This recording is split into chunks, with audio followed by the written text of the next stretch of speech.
La commune de Clamart est une commune où l'espace vert est absolument primordial. On le voit partout. Il y a des jardins, il y a des pavillons des années 30 et des pavillons des années 1900, tous dans des styles assez différents les uns des autres. C'est ce caractère très particulier et assez exceptionnel, une sorte de charme de la banlieue, d'une banlieue assez discrète.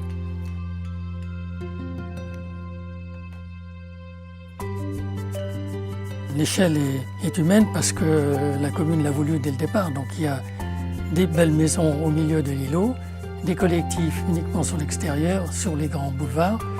Donc c'est une logique urbaine qui est parfaite.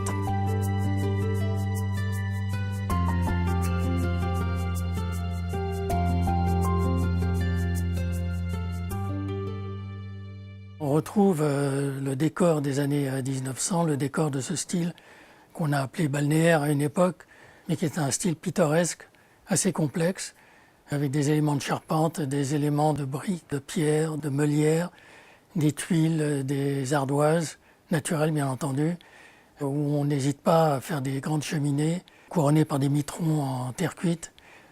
Chaque maison est un dessin différent, il n'y a pas de maison identique. On va retrouver évidemment de la meulière, on va retrouver des épis de fêtage en zinc, tous ces éléments décoratifs qu'on a un peu perdus en voulant faire un peu trop de modernité, on perd un peu le charme de ce qui fait ces quartiers. Le paysage est un point clé essentiel dans ce projet. Les plantations vont être quelque chose de primordial. Donc avec Cerise Rollin Terrabilis, la paysagiste, tous les détails ont été vus, des haies qui vont enfermer les petits jardins, les rendre discrets, cacher les parties privatives tout en laissant les maisons visibles.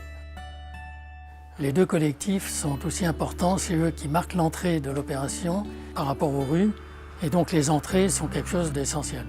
Donc on retrouve là aussi dans les entrées la pierre, la brique. C'est Solveig Tönning de l'atelier A2-3 couleurs qui a travaillé sur ces entrées.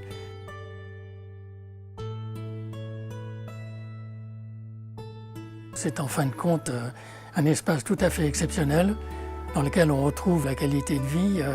On est à la fois à la campagne et en ville.